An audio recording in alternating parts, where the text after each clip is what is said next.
अस्सलाम वालेकुम, hello and welcome to sports room. मैं हूं आपका मेज़बान नजीबुल हसनैन। आज प्रोग्राम में बात होगी क्रिकेट के हवाले से और सबसे बड़ी बात वर्ल्ड कप ज़ोरों शोर से जारी है फुटबॉल का, उस पर भी बात होगी।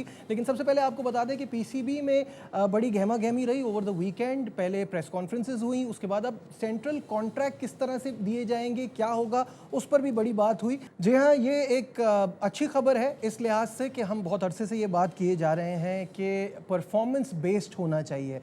अब ये डेटाबेस किस तरह से देखेगा खिलाड़ियों को, ये कैसे तय किया जाएगा कि जहां परफॉर्मेंस थी वो बैटिंग विकेट थी, बॉलिंग विकेट थी, थोड़ा सा उसका क्राइटेरिया भी क्लियर करना चाहिए। But the good thing is कि ये आपके डोमेस्टिक क्रिकेट से इनको रिलेट किया जाएगा। अगर कोई टेस्ट और वनडे के लिए कर रहा है तो उसको 4 डे और लिस्ट ए में परफॉर्मेंस देना होगी, इनफैक्ट खेलना होगा, तभी वो कंसिडर किया जाएगा। अगर ये चीज़ें आगे जाके क्लियर हो जाएंगी तो और इससे क्लैरिटी प्लेयर्स को भी मिल जाएगी। But I think it's a step in the right direction. जैसे इसमें आने वाले दिनों में चीज़ें क्लियर होती हैं वो आपको हम प्रोग्राम में ज़रूर बताएंगे। फ़िलहाल यहाँ वक्त हो गया है कि हम डिस्कस करेंगे फीफा वर्ल्ड कप को, तो उसकी तरफ बढ़ेंगे और उसके लिए हमारे साथ होंगे अली तैयब जी। तो फीफा वर्ल्ड कप ज़ोरों शोर से जारी है। अमेरिका और साथ में कनाडा, मैक्सिको, ये वेन्यूज़ हैं।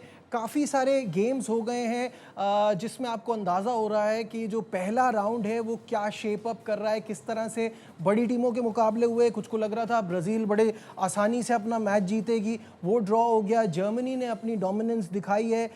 इसी तरह से आगे आने वाले भी मैचेस बड़े एक्साइटिंग है। अली ने हमें ज्वाइन किया और इस वर्ल्ड कप में स्पोर्ट्स रूम का हिस्सा होंगे। अली, अस्सलाम वालेकुम, वेलकम टू द शो। वालेकुम अस्सलाम, थैंक यू नजीब। तो अली, अभी तक जो मैचेस हुए हैं थोड़ा सा पहले उस पर बात कर लेते हैं, जिसमें मैक्सिको साउथ अफ्रीका का मैच हुआ, कोरिया चेक रिपब्लिक का मैच हुआ, Canada Bosnia, USA Paraguay, Brazil Morocco पे लोगों को इतना आइडिया नहीं था। जबकि अगर देखा जाए तो रैंकिंग के एतबार से ब्राज़ील 6 पे है, मोरक्को 7 पे है, तो बराबरी का मुकाबला हुआ दोनों के दरमियान। बिल्कुल। और अगर आप पिछला वर्ल्ड कप भी देखें नजीब, तो Morocco was one of the semifinalist. ठीक है, तो मतलब उन्होंने वो फॉर्म या वो पोजीशन अपनी और री एम्फेसाइज कराई है ना कि भाई that was not a fluke in one tournament कि हम सेमीफाइनल तक आए। और ब्राज़ील जैसी टीम के साथ जिसकी एक हिस्ट्री है, एक पेडिग्री है, and to go toe to toe with them कि उन्होंने लीड ले ली and Brazil had to score और वो ड्रॉ हुआ। देखें, प्रेडिक्शंस इट्स टू अर्ली, लेकिन ये कि इट्स सेफ टू से कि पिछले वर्ल्ड कप की तरह क्या मोरक्को इस दफ़ा भी सेमीफाइनलिस्ट हो सकता है, there is a high chance, क्योंकि परफॉर्मेंस बेस्ड। और आप उनके अगर प्लेयर्स को भी ले लें, मतलब हाउस होल्ड नेम है Achraf Hakimi, plays for PSG, अभी चैंपियंस लीग भी जीता। तो मतलब टीम बहुत अच्छी है, it's an amazing team. Brazil के साथ they went toe to toe, जिसमें विनीसियस जूनियर जैसा खिलाड़ी है, मतलब रफीनिया जैसे प्लेयर्स हैं, गैब्रियल मार्गेलीज है, मतलब these are top players in top European leagues के आप बारे में बात कर रहे हैं। तो कोई सरप्राइज नहीं होना चाहिए, जिसको हो रहा है तो उसको थोड़ा सा देख लेना चाहिए। मैं अच्छा, जहाँ तक जर्मनी की बात है, मैंने कहा उन्होंने अपनी डोमिनेंस दिखाई। ऑब्वियसली कैरागाओ जो इतना कोई बड़ा नाम नहीं है, तो 7-1 से वो जीते। क्यूरासाओ के बारे में थोड़ा सा बता दूं, एक कैरिबियन आइलैंड है, हाँ, जी। 1.5 लाख की उनकी पॉपुलेशन है। तो उनके लिए यही नजीब बहुत बड़ी बात है कि वो वर्ल्ड कप जैसे ग्लोबल स्टेज के ऊपर रिप्रेजेंटेशन, हाँ, आपको ये देखने को पड़ी है, क्योंकि फीफा ने इस दफ़ा जो है नजीब फॉर्मेट चेंज किया है ना। दे 32 टीमों से 48 टीमों पे आए, 64 मैचों की जगह 104 मैचेस होने, ये सब कुछ बढ़ गया। 2 होस्ट नेशंस होती थी, 1 होती थी, 2 इस दफ़ा 3 है। तो ये एक ग्लोबल रीच के लिए वो चाह रहे हैं लोगों को ज़्यादा से ज़्यादा इन्वॉल्व करना चाह रहे हैं ना, कि आए लोग देखें उनके स्पोर्ट की। वो already it's the most popular sport, but उसी तरह फिर ये क्यूरासाओ जैसी टीमें या केप वर्ड जैसी टीमें हैं, इनको फिर चांस मिलता है कि क्वालिफिकेशन प्रोसेस ईजी हो जाता है ना, they can qualify for that. So इस दफ़ा अगर आपको देखना चाहिए, कतर जैसे पिछले वर्ल्ड कप में वो होस्ट नेशन सेल्फ क्वालिफिकेशन थी, इस दफ़ा जो है वो क्वालिफाई कर आए। So there is a significant improvement in that. ठीक है, सऊदी अरब को आपने देखा, वो तो क्वालिफाई करते ही हैं। तो मोरक्को हो गई या कतर हो गई, ये अफ्रीकन अरब टीम्स, इजिप्ट जैसे आए, they are improving and they are challenging the Europeans and the South American. अच्छा, जर्मन इकोनॉमिस्ट हैं योकिम क्लेमेंट, और उनका 3 आउट ऑफ 3 पिछली प्रेडिक्शंस बड़ी शानदार रहीं। इस बार उन्होंने फेवरेट करार दिया है नेदरलैंड्स को।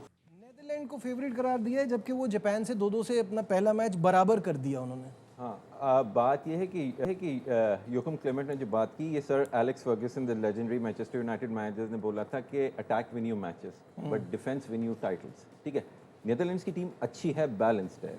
जाहिर है वर्जिल वैन डाइक जो लिवरपूल के डिफेंडर हैं, ही हैज़ डन वेल। ये सीज़न इतना अच्छा नहीं रहा लेकिन एक अच्छा है। ग्रेवनबर्ग जैसे प्लेयर, कोडी गैक्पो जैसे प्लेयर, मतलब it's relatively good team. Favourites उनको करार देना कोहेजन टीम की, आई डोंट थिंक सो। बेशक स्टार पावर नहीं है, 3 दफ़ा उनका हो गया, मे बी उन्होंने खुद भी इसमें बोला था कि he could be wrong, let's see. लेकिन on the balance of performance लगता नहीं है कि नेदरलैंड्स होगा तो बहुत बड़ी सरप्राइज़ की बात है। मेरे फेवरेट्स तो जैसे मैं 4 सेमीफाइनल्स में अगर आपको बताऊं तो आई think so Spain is considered one of the early favourites, France, so is France, ठीक है, so is England and Portugal. और पोर्चुगल में मज़े की बात यह है कि लोग रिलाय करते हैं बहुत ज़्यादा ऑन क्रिस्टियानो रोनाल्डो, लेकिन रोनाल्डो के बगैर भी वो बड़ी ज़बरदस्त टीम है। रोनाल्डो के बगैर बहुत ज़बरदस्त टीम है। और एक देखें, हमारे नाजरीन को एक बात बता दूं कि हम लोग, आप जैसे क्रिकेट में या हम जैसे फुटबॉल में, हम परफॉर्मेंस, जो करंट परफॉर्मेंस होती है एक बंदी क्या फॉर्म है, उस पे बेस के टीमों की फॉर्म, प्लेयर्स की फॉर्म को देख के हम प्रिडिक्ट करते हैं। ये इकोनॉमिक फैक्टर्स, इकोनॉमिस्ट है ना, तो इकोनॉमिक फैक्टर्स को देख के ये प्रिडिक्ट कर रहे हैं। और लेकिन उनकी प्रिडिक्शन जो है, तो आप कह नहीं सकते, 3 बार सही हो चुकी है, तो यू नेवर नो। खैर, आज के मैचेस पे थोड़ी सी बात करते हैं। आज का पहला मैच जो है वो स्पेन और केप वर्डे के बीच में है। और जैसे अभी हमने कहा कि स्पेन सबकी फेवरेट है, क्योंकि वो एक रिवायती टिकी टाका के साथ अब उनमें अग्रेशन भी आ गई है। बिल्कुल सही कह रहे हैं। स्पेन को तो आपको पता है कि they are known for playing attacking football, ठीक है।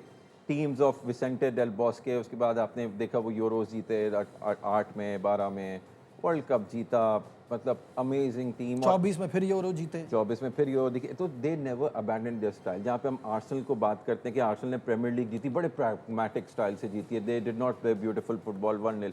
यहाँ पे ये जीतते भी हैं और अपनी ब्यूटीफुल फुटबॉल को रखते भी हैं।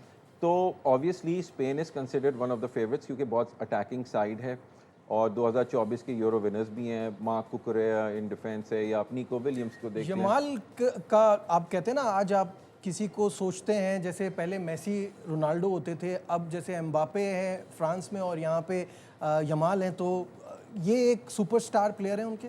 बिल्कुल, lamin Yamal is an upcoming talent. Barcelona ने उनको एज अ मेसी की उसमें रिप्लेसमेंट किया। आपने देखा था 2024 में ही ब्रोक इनटू द सीन, बड़ा ज़बरदस्त यूरो 2024 में उन्होंने गोल किया था। हाँ, 3 प्लेयर्स अगर आप बोलें कि या अली, पिछले वर्ल्ड कप में हम नेमार की बात करते थे, रोनाल्डो की बात करते थे, मेसी की बात करते थे, इस दफ़ा कौन है? तो आई वुड से कि yes, Kylian Mbappe, Lamine Yamal and Vinicius Junior from Brazil, from Spain, Brazil, ठीक है, एंड फ्रांस। तो ये प्लेयर्स हैं जो कि उभर रहे हैं। लेकिन अगेन फिर सेकंड टियर प्लेयर्स और भी बहुत अच्छे हैं। आई वुड से पुर्तगाल में वटीनिया को देखिएगा, पुर्तगाल में ब्रूनो फर्नांडिस को देखिएगा। अब आप रोनाल्डो मेसी को छोड़ दें, मतलब वो एजिंग सुपरस्टार्स हैं, बस उनका ज़ाहिर है वो रहेगा तो नाम हमेशा। सेरेमोनियस रोल है। रोनाल्डो ने रिकॉर्ड भी बना देना है अभी जब अगला मैच खेलेंगे, to be playing in 6 World Cup setting, 2006 से खेल रहे हैं। एंड मतलब इतनी लॉन्जेविटी कैरियर में बहुत बड़ी बात है, बहुत बड़ी बात है to be performing on the top level. So hats off to him. और पोर्टुगल की टीम उनके बिना, जैसे अभी आप जिक्र कर रहे थे, I think it will be better of, young talented. जब उनका मैच आएगा तो चलो ज़रा डिटेल में उस पर बात करेंगे। स्पेन के लिए पेड्री हो गए, निको विलियम्स हो गए, रॉड्री हो गए, big names, very big names. Rodri is the backbone. ACL injury के बाद हमें वो मैनचेस्टर सिटी में परफॉर्मेंस नहीं दिखी उनकी, लेकिन 2024 में he was world player of the year, दुनिया के बेहतरीन खिलाड़ी थे। यहाँ पे मैन सिटी के साथ ट्रेबल जीता, स्पेन के साथ यूरोज जीता, तो that was an amazing thing. क्या वो पुराना वाला रॉड्री आएगा? He will be the backbone. उनका होना स्पेन की आगे टूर्नामेंट में प्रोग्रेस करने के लिए बहुत ज़रूरी है। He is the driving force behind this team. ठीक है, let's move on to the next game. Belgium Egypt के गेम से क्या एक्सपेक्टेशन है? Egypt is all around Mohamed Salah, ठीक है ना। और मोहम्मद सलाह इस दफ़ा लिवरपूल को खैर बात कह चुके हैं, इतना अच्छा सीज़न नहीं रहा। इजिप्ट की फुटबॉलिंग जो आपकी फ़िलासफ़ी है वो यही है कि जी काउंटर अटैक पे खेलो, डिफेंसिव कोहिजन रखो, लॉन्ग बॉल्स दो, सलाह को भाग के जाके जो है उसने वो कर देना है। ज़ाहिर है वो मोर देन 30 ईयर्स ओल्ड, वो वाला मोहम्मद सलाह नहीं है जो हमें पहले लिवरपूल में दिख रहा था, जो अफ्रीकन कप ऑफ नेशंस जीते थे Egypt. But can he still do it? Yes, he can have that one moment जो कि गेम्स को टर्न अराउंड कर सकती है। तो you can not discount Mohamed Salah because he still Liverpool के साथ देखा, he still performing at the top level. और Belgium a much better team. Belgium obviously पिछले कुछ जिसको हमेशा डार्क हॉर्सेस बोलते हैं, कई टूर्नामेंट्स में हम आप देख रहे हैं, यूरोज हो या वर्ल्ड कप हो, उनको कंसिडर किया जाता था वन ऑफ द फेवरेट्स ये वो, लेकिन अब वो केविन डी ब्रुयना वाली टीम तो रही नहीं है। लेकिन ज़ाहिर है, they've got very good players, they got Youri Tielemans जैसे प्लेयर्स हैं जो कि had a brilliant season with Aston Villa. उन्होंने यूरोपा लीग भी जीती है। Jeremy Doku from Manchester City, Onana है again from Aston Villa. Doku is a very good player, आपको उनको लेफ्ट विंग पे देखना पड़ेगा, प्लेस फॉर मैनचेस्टर सिटी, बहुत अटैक माइंडेड हैं। तो बेल्जियम की अच्छी बैलेंस टीम है, लेकिन वुड आई से कि आधे quarter final team probably yes, आधे सेमीफाइनल टीम नॉट सो, ठीक है, not practical right now. Not अगर वो बहुत अच्छा खेले तो कुछ हो सकता है, पर अभी ऐसा लगता नहीं है। वो उस लेवल के प्लेयर्स नहीं है जैसे केविन डी ब्रुयने एक ज़माने में अपने पीक फॉर्म पे थे। बिल्कुल ठीक है, यहाँ वक्त हो गया एक ब्रेक का। ब्रेक से और जो बाकी 2 मैचेस हैं उन पर बात करेंगे, कहीं मत जाएगा। Will be right back. Welcome back once again to sports room. और ब्रेक पे जाने से पहले आज के 2 गेम्स की हमने बात की, बकिया 2 गेम्स की हम बात करेंगे। लेकिन जापान के बारे में आपको बताएं, एक तो नीदरलैंड से मैच 2-2 से उन्होंने बराबर किया, साथ में जापानीज़ जो फैंस हैं उन्होंने एक मुनफरिद अंदाज़ अपनाया। उन्होंने मैच के बाद स्टेडियम की सफाई भी की, वो अपने साथ बैग लेकर आए थे जिसमें सारा कचरा उन्होंने डाला। तो कुछ मनाजिर हैं वो आपको दिखाते भी हैं साथ साथ। अली, ये देख रहे हैं आप किस तरह से ये अपना एक इमेज छोड़ते हैं कहीं भी जाएं। और Najeeb, this is not the first time हम ये देख रहे हैं, ये हर दफा ऐसे करते हैं। और वो देखिए, व्हील चेयर पे भी एक फ़ैन है और वो भी अपने साथ बैग लेकर आया है और वो भी ट्रैश जो है वो सारा उठा रहा है। तो फैंस जो होते हैं वो भी एम्बेसडर होते हैं अपने मुल्क के। बिल्कुल। अब और ये दुनिया को ये बताने वाली बात है कि हु दे आर। एंड और जापानीज के बारे में ये है, क्योंकि I have had the privilege of being around quite a few Japanese, so वो तो सबसे पहले आपसे झुक के मिलते हैं और आपको बहुत वेलकम करते हैं। एंड दे ट्रीट, अब मेहमान उनके लिए जो होता है ना, वो उनके लिए जो उनके उसमें कहते लाइक एवरीथिंग टू देम। और इसी तरह जब वो किसी के आप मेहमान बन के जाते तो भी वो नॉर्म्स फॉलो करते हैं। एग्जैक्टली, एनवायरनमेंट, दुनिया से प्यार, ज़मीन से प्यार, ये उनका वो होता है कि जी सबके लिए रखो, be kind and do all the good things. बिल्कुल सही है। अब नेक्स्ट गेम जो है वो है सऊदी अरेबिया और यूरुग्वाई के दरमियान।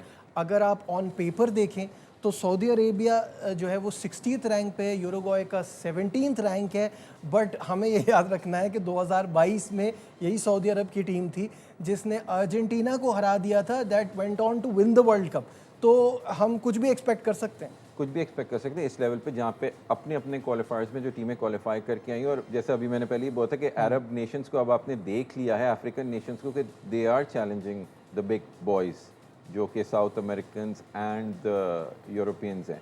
तो हमने देखा अर्जेंटीना 2022 के वर्ल्ड कप में हारी थी, मेसी वाली अर्जेंटीना, मेसी उसमें थे, ठीक है। अब they are coming against Uruguay जो 1930 और 1950 में 2 दफ़ा आलमी चैंपियन रही है। प्लेयर्स अच्छे हैं, वेलवर्डे फ्रॉम रियल मैड्रिड अगर आप देख लें, या डार्विन नूनेज जो एक्स लिवरपूल था, जो बहुत ज़्यादा मिसेस करता था, इसको लिवरपूल ने किया। पेडिग्री है, बड़े नाम हैं। ऑब्वियसली रैंक का बहुत ज़्यादा फ़र्क है, क्योंकि Uruguay South American very consistent performer, but सऊदिया का अगेन वही स्टाइल होता है, they love the underdog tag, वो अंडरडॉग्स का टैग उन्हें बहुत पसंद है। तो वो व्हाट डू टीम्स डू, वो बैठेंगी, they have the pace, they will invite the attacks, और वो ब्रेक डाउन नहीं कर पाएंगे, वो काउंटर अटैक जैसे उन्होंने अर्जेंटीना के साथ किया था, एग्जैक्टली वही टैक्टिक्स आपको दिखेंगी। थोड़ी डिफरेंट साउथ अमेरिकन टीम है, लेकिन दे विल इनवाइट द अटैक, और देखेंगे जहाँ पे उन्हें काउंटर अटैक पे स्पेसेस मिलेंगी, they are going to try and score. This is going to be the Saudi strategy. And coming back to your point कि अपसेट हो सकता है, बिल्कुल हो सकता है। I would agree with you at this stage. कोई भी टीम, कोई आपने जैसे जापान और उसकी बात की, Netherland, already Japan is an amazing team, बहुत अच्छी है। फीफा रैंकिंग्स आप देखें, कंसिस्टेंट वर्ल्ड कप परफॉर्मेंस है, ठीक है। पिछले वर्ल्ड कप में भी कितना आगे तक आए थे, क्वार्टर फाइनल तक, लेकिन ऑब्वियसली नेदरलैंड्स है, तो उनसे ड्रॉ करना भी बड़ी बात है, बहुत बड़ी बात है। तो आई थिंक सो कि it's gonna be a tricky game, and Uruguay will have to produce a rabbit out of the hat अगर उन्हें सऊदीया को हराना है। ठीक है। ईरान और न्यूजीलैंड, अब ईरान के लिए ऑलरेडी उनके प्लेयर मेहदी ने स्टेटमेंट भी दिया है कि हमारे यहाँ आने से पहले इतनी कशीदगी थी, अब गोइंग देयर एंड प्लेइंग और सब चीज़ें भुला के, जो वर्ल्ड पॉलिटिक्स इस वक्त चल रही है उसको भुला के गेम पर फोकस करना, ये इजी होगा। अब जो भी जियोपॉलिटिकल इस वक्त सिनारियो चल रहा है दो ममालिक के दरमियान, जैसे जिनके यहाँ हो रहा है, और ईरान वहाँ पे आए हुए हैं, और जिस तरह उनको ट्रीटमेंट मिल रहा है कि भाई आप मैच डे के अंदर ही आए और फिर जाएं फौरन। और उनका मेडिकल स्टाफ, कोचिंग स्टाफ को तो आने ही नहीं दे रहे ना, वो बोल रहे कि सिर्फ प्लेइंग 11 आएगी या जो बाकी सबs आएंगे। तो ये कितना ज़्यादा लॉजिस्टिकली और जिसको बोलते हैं फटीक कितना क्रिएट करती है, मेंटल फटीक को छोड़ दे फिजिकल फटीक की बात है। पहले आप 2022 में कतर में देखे थे, कतर एक छोटा सा मुल्क है, एक स्टेडियम से दूसरे स्टेडियम जो था ना वो ट्रैवलिंग टाइम बहुत कम थे। अब आप यहाँ कनाडा में बैठे हैं तो यूएस में बैठे हैं तो मैक्सिको में बैठे हैं, पूरी लॉजिस्टिकल मूव करना और फिर आप बार बार ईरान को बोलने के मैच खेलो और फौरन जाओ। तो उसका टोल आता है। आप जल्दी उठोगे, जल्दी प्रिपरेशन होंगे, फिर वार्म अप, तो उसका टोल परफॉर्मेंसेस पे ऑन द पिच आएगा। न्यूजीलैंड ऑब्वियसली ऑस्ट्रेलेशिया से, जैसे ऑस्ट्रेलिया को हमने देखा उसने परफॉर्म किया, टर्की को हराया। New Zealand against an Iranian team नहीं, I don't think so. Iran is still far superior, और उनका थोड़ा सा ग्लोबल स्टेज के ऊपर आप वो भी समझे ना, थोड़ा मोराल और वो थोड़े से ज़्यादा पुरजोश होंगे परफॉर्म करने के, they want to prove a point. बिल्कुल ठीक है, तो उम्मीद करते हैं मैचेस एक्साइटिंग हो, अच्छी फुटबॉल देखने को मिले। बहुत शुक्रिया अली थे, कल इनसे इन गेम्स के ऊपर ज़रा डिटेल एनालिसिस होगा। आज के प्रोग्राम में बस इतना ही, दीजिए अपने मेज़बान नजीबुल हसनैन को इजाज़त, अपना बहुत ख्याल रखिए, अल्लाह हाफ़िज़।